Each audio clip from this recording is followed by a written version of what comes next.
కఠిన హృదయుడైనటువంటి జైలర్ దేవుని అద్భుతాన్ని చూచి అయ్యలారా రక్షణ పొందుటకు నేను ఏమి చేయాలని అడిగినప్పుడు ప్రభు అయిన యేసునందు విశ్వాసం ఉంచుము, అప్పుడు నీవును నీ ఇంటి వారును రక్షించబడదురని చెప్పినటువంటి ఆ మాట విని తన ఇంటిల్ల పాది అదే రాత్రి యేసు ప్రభు నామంలో విశ్వాసం ఉంచి ఆ రాత్రి వేళలోనే బాప్తిస్మం తీసుకుని రక్షణ పొందిన తర్వాత వారి మనసులో కుటుంబ సమేతముగా కలిగినటువంటి ఆనందాన్ని గురించి మనం చూసాం.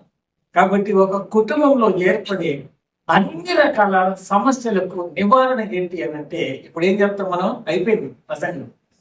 విశ్వాసం, దేవుని పట్ల మనకున్న విశ్వాసము మన ఇంట్లో జరిగే ప్రతి సమస్యని జయించడానికి ఒక మూల సాధనము అనేటువంటిది మనం ఇందులో చూస్తూ ఉంటున్నాం. దేవుని యొక్క వాక్యంలో మనం చూస్తే ఒకసారి ఆయన యొక్క కృప కనుక మన ఇంట్లో ఎంటర్ అయిందంటే అది విస్తరించేదిగా మనం చూస్తాం. ఆయన కృప మహదైశ్వర్యము కలిగిన దేవుడు అని పిలువబడేవాడు. కాబట్టి we should accept the entrance of the grace into our homes. మన ఇంటిలోనికి దేవుని కృప ప్రవేశానికి మనము ఒప్పుకున్నట్లయితే ఆ కృప అనేది 2 అక్షరాలే కానీ ప్రపంచంలో ఉన్న దేనితో కూడా పోటీ పడలేనటువంటి గొప్ప ఆయుధం. మన అన్ని సమస్యల నివారణకు నివృత్తికి సరిపోతుందని ఇందులో మనం జ్ఞాపకం చేసుకుంటూ ఉన్నాం. కాబట్టి అపోస్తలుల కార్యం గ్రంథం 10వ అధ్యాయంలో కూడా కొర్నేలియనే ఒక వ్యక్తి తన ఇంటిలో గొప్ప వ్యక్తిగా పిలువబడుతూ, శతాధిపతిగా పిలువబడుతూ ధర్మకార్యాలు చేస్తున్నాడు. కానీ అతని ఆత్మకు రక్షణ లేదని తన యొక్క రక్షణ కొరకు దేవుని దాసుని అక్కడికి పంపించినప్పుడు ఆయన అంతకుముందు అందరినీ యూదులకే చెప్పేవాడు. కొర్నేలి అన్యుడైన కొర్నేలికి సువార్త ప్రకటించినప్పుడు కొర్నేలి తన ఇంటి వారందరితో రక్షణ పొందినట్టుగా ఉదాహరణకి బైబిల్ గ్రంథంలో నుంచే మనం చూస్తాం. కాబట్టి మొట్టమొదటి మెట్టు మన కుటుంబంలో అన్ని రకాల సమస్యల నివృత్తికి ప్రభు అయిన యేసు క్రీస్తునందు విశ్వాసము ద్వారా తన కృపను మన ఇంట్లోకి ఆహ్వానించి, మన హృదయంలోనికి ఆహ్వానించి, రక్షణ కార్యము జరిగిన తర్వాత మన గురించి, మన యొక్క సమస్యల గురించి మనకంటే ఎక్కువగా ఆలోచనలోనికి తీసుకొని ఆయన మన కొరకు రిస్క్ తీసుకునేటువంటి దేవుడిగా ఉంటాడని మనం చూడగలుగుతూ ఉంటాం. యోహాను సువార్త 14వ అధ్యాయం 27వ వచనం, శాంతి మీకు అనుగ్రహించి వెళుతున్నాను, నా శాంతినే మీకు అనుగ్రహించుచున్నాను, లోకమిచ్చినట్టుగా నేను మీకు అనుగ్రహించడం లేదు. మీ హృదయమును కలవరపడనీయకుడి, వెలవనీయకుడి అన్నాడు.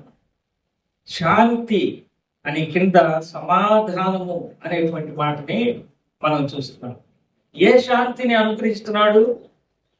నా శాంతినే మీకు అనుగ్రహిస్తున్నాను. రెండవదిగా మనం చూస్తే ఒక కుటుంబంలో శాంతి అంటే ఫుడ్ నోట్లు ఏముంది? సమాధానం. మన కుటుంబంలో సమాధానం ఉండాలి అంటే ఒకరికి ఒకరు కలిసి మెలిసి సంతోషంతో గడపాలి అని అంటే దేవుని యొక్క శాంతిని మనం పొందినటువంటి వాళ్ళగా ఉంటేనే తప్ప అది సాధ్యమయ్యేది. పైకి మనం కలిసి మెలిసినట్టుగా ఉంటాం, కానీ హృదయపూర్వకమైనటువంటి సమాధానము అనేటువంటిది ఒక కుటుంబంలో, ఒక సంఘంలో, ఒక ప్రపంచంలో కావాలి అంటే అది నేనిచ్చే శాంతి ద్వారానే కలుగుతుందని యేసు ప్రభు. అది ఎలాంటి శాంతి అంటే ఒక చెంప మీద కొడితే ఇంకొక చెంప చూపించేటువంటి శాంతి, ఎదురాడేటువంటి శాంతి కాదు, విధేయత చూపించేటువంటి శాంతి. దేవుని శాంతి, దేవుని సమాధానం మన కుటుంబంలో ఉన్నట్లయితే అంతకంటే మించినటువంటి ఆనందం ఇంకొకటి మనం చూడలేము. కాబట్టి కొన్నిసార్లు arguments, fear, stress, misunderstandings, financial struggles, ఆరోగ్యపరమైనటువంటి సమస్యలు, ఎన్నో విధాలైనటువంటివి మన కుటుంబంలో వచ్చినప్పుడు యేసు ప్రభు ఇచ్చేటువంటి ఆ సమాధానం, ఆ నెమ్మది మనం ఊహించనంతగా మనము సంతోషపరిచేదిగా ఉందని మనము చూస్తూ ఉంటున్నాం. మూడవదిగా మత్తయి సువార్త 8వ అధ్యాయము 14-15 వచనంలో మనం చూసినట్లయితే యేసు క్రీస్తు ప్రభువు ఇంటిలోనికి వస్తే ఏం జరుగుతుంది అని మనం ధ్యానం చేస్తూ ఉన్నాం. మొదటిదిగా రక్షణ దొరుకుతుంది, రెండవది సమాధానం దొరుకుతుంది, మూడవది పేతురు దేవుని యొక్క శిష్యుడే కానీ పేతురు ఇంట్లో ఉన్నటువంటి రోగము పోగొట్టుకోలేకపోయాడు. పేతురు అత్త జ్వరముతో బాధపడుతూ ఉంది.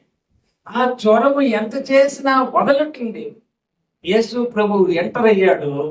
పేతురు అత్త జ్వరాన్ని ఆయన గద్దించి బాగు చేసినట్టుగా మనం చూస్తుంటున్నాం.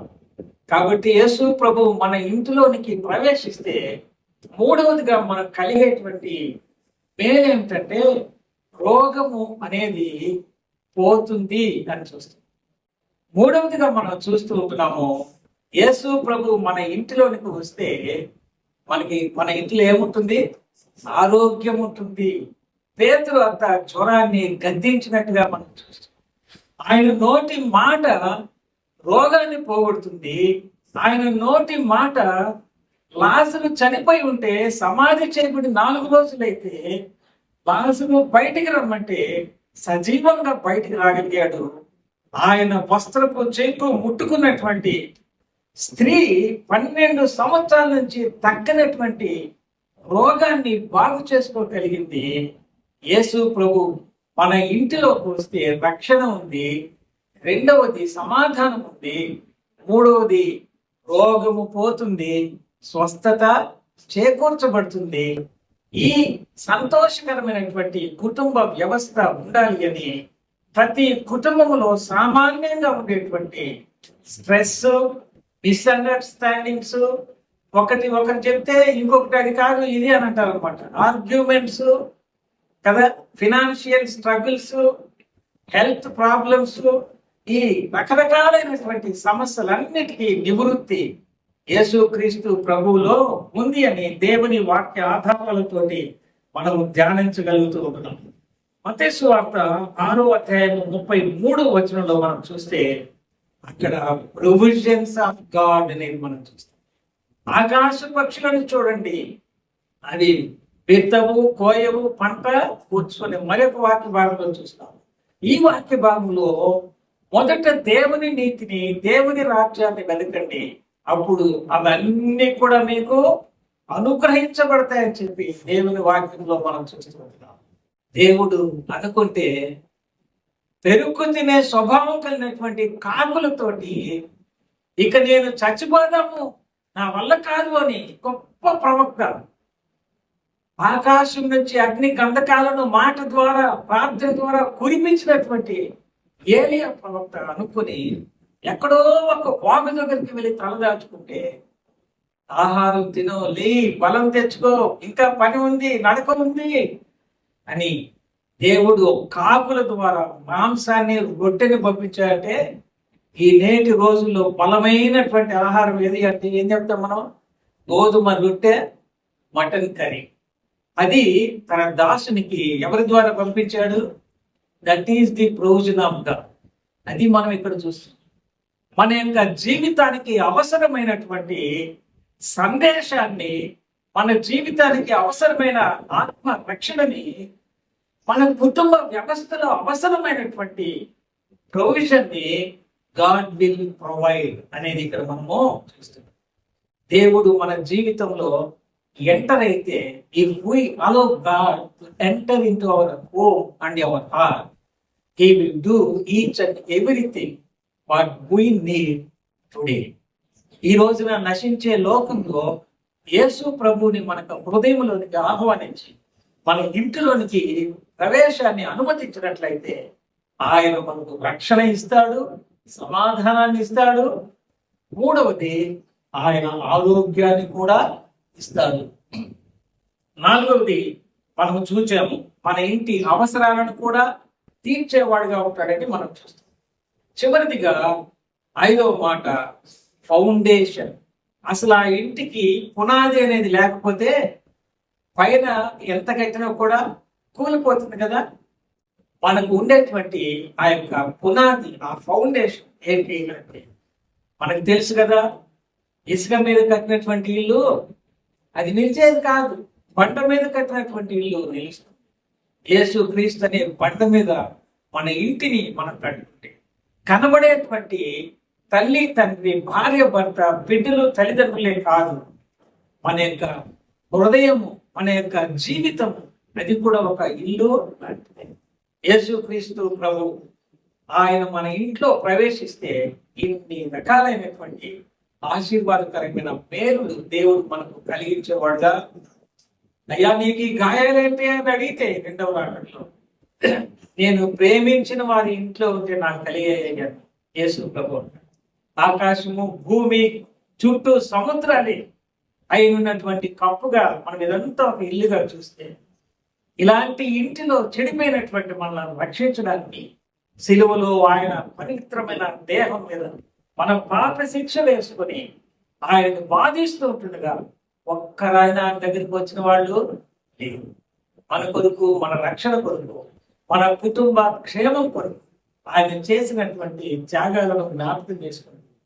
ఒకవేళ మన ఇంట్లో స్ట్రెస్ ద్వారా, మిస్అండర్స్టాండింగ్స్ ద్వారా, లేకపోతే ఫినాన్షియల్ ప్రాబ్లమ్స్ ద్వారా, హెల్త్ ప్రాబ్లమ్స్ ద్వారా, ఆర్గ్యుమెంట్స్ క్రియేట్ అయినప్పుడు, ఫియర్స్ క్రియేట్ అయినప్పుడు, వీటన్నిటిని అధిగమించడానికి ఇలాంటి దేవుని వాక్యాన్ని ధ్యానం చేసుకోవడం ద్వారా మనము నివారణ పొందవచ్చు. శాశ్వతమైనటువంటి నివారణ. ఇది మీకు నివాసయోగ్యము కాదు. నా తండ్రి ఇంట అనేక నివాసాలు, ఆ ఇంటికి మనం వెళ్ళేంత వరకు ఈ ఇంటిలో అశాశ్వతమైన ఈ దేహము, అశాశ్వతమైనటువంటి ఈ ఇండ్లు, ఈ వ్యవస్థ, ఈ ప్రపంచము, వీటన్నిటిని విడిచి మనం వెళతాము. ఆ ఇంటిలో ఎవరుంటారు? ఇప్పటి వరకు మనం కాపాడుతున్నటువంటి ఆయన ముఖాముఖిగా మనం చూస్తాము.